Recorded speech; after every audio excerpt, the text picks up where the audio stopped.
Disney immersive experience we've been talking about with you opens this week in Cleveland, and one of the brains behind this exhibit has an incredibly impressive resume, but he's excited for you to see this Disney experience.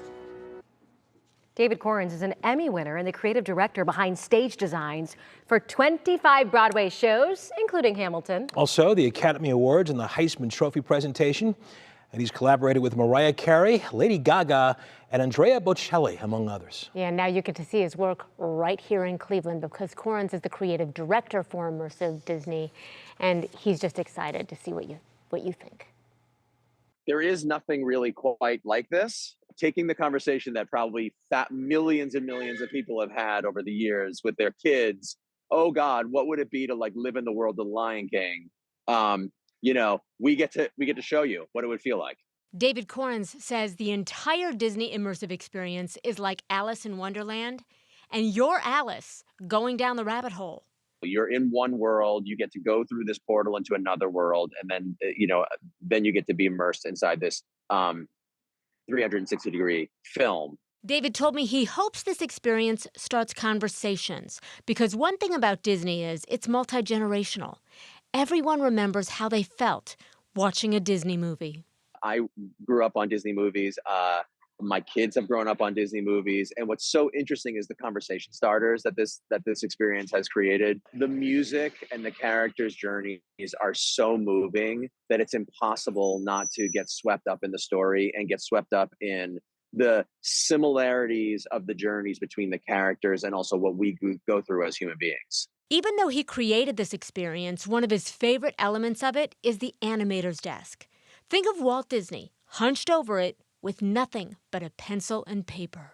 I think we forget in a computer-driven world how every single one of these characters and ideas and story points has started with someone with a pencil. Some of the pencil sketches that were created to create some of these unbelievably powerful stories all started, right here with someone's hand. It's just amazing. We take for granted all these magical experiences, but someone had to create the idea of what it would look like from Cinderella's dress to turn from, a pauper's clothing to a ball gown, and all of that magical Disney sparkle and all the swirling, and you get to see every single pencil stroke.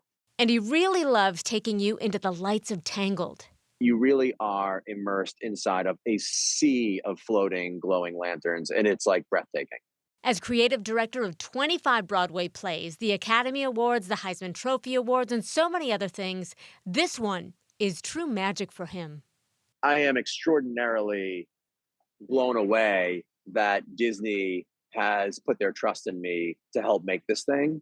That sits right up there in the pantheon of things that I've ever created, because Disney is, when you think about storytelling and artistic endeavors, perhaps the most influential brand in the entire world. And so to be able to mess around with their stories it's kind of like an out-of-body experience. Listen, it was so interesting because he said as a kid, when I asked him, what would you say to people who want to be creative directors like you? He said, you just have to figure out what your audience wants to feel when you see something. And he started that when he was a kid by moving furniture around in his bedroom. He said, I knew that the bed felt better over here than it did over there. And you'll get that instinct. It's really interesting. It is. That's what you call a creative guy. Yes. So creative and so passionate about it. And hugely supportive and thankful for his team. He said his creative team, they're geniuses. So I did ask him if he could single out any one accomplishment as a favorite, because he has so many. He said it would be like trying to pick his favorite child, which is impossible. It's really cool. All right.